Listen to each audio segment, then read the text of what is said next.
Well, I mentioned the Australian Defence Association was appalled by the Albanese government choosing former Labor Defence Minister Stephen Smith to do this report into the preparedness of our Defence Force. Joining me is the head of that association, Neil James. Neil, it's great to see you. It's been a bit too long since we last talked. What is your problem with Stephen Smith? Well, the last time you had me on, Andrew, I was criticising a Liberal Defence Minister, so at least you can understand why we're independent and non-partisan. The problem with Stephen Smith, and just to build on what Andrew Connell's just said, it wasn't that there were lots of cuts when he was the minister. In fact, he volunteered the cuts to Wayne Swan when they weren't actually asked for. He has an appalling record as Defence Minister, not just in terms of administration, but in the fact that he didn't really make too many decisions. And one of the reasons we've got a 10-year hiatus in the shipbuilding program, he was a big contributor to that, although there have been contributors from the other side of politics too subsequently. It was really a puzzling choice, and quite a grim irony, and in fact in many circumstances bizarre. I mean, why didn't they go to John Faulkner, who was a much respected Labor Defence Minister, great minister from the same era, and why only two people? And we haven't seen the terms of reference yet. Why aren't they looking at how governments administer the defence portfolio? They're only, once again, concentrating a review on the department and the ADF, and this is a fundamental mistake. And the irony for us is, when the Abbott-led opposition was in opposition, we talked them into their first principles review, which they subsequently boshed as a second and a third principles one.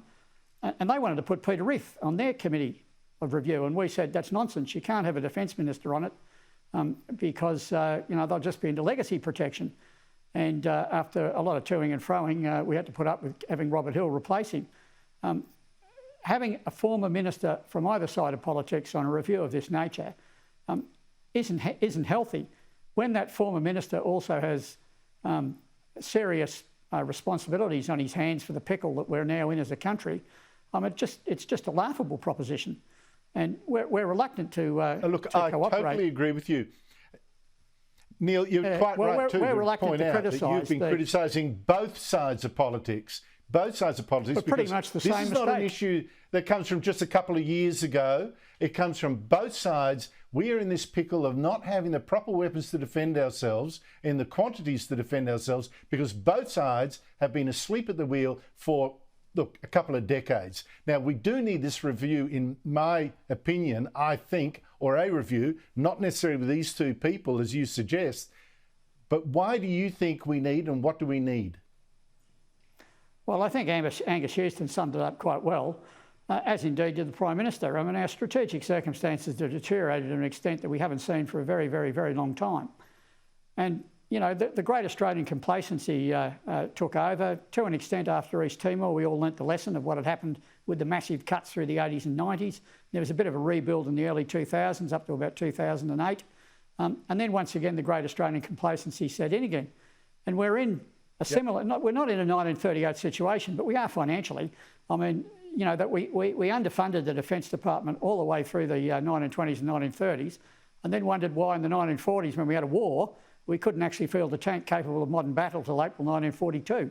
And we were spending more in February 1942 on defence a week than we were a year in the mid-1930s.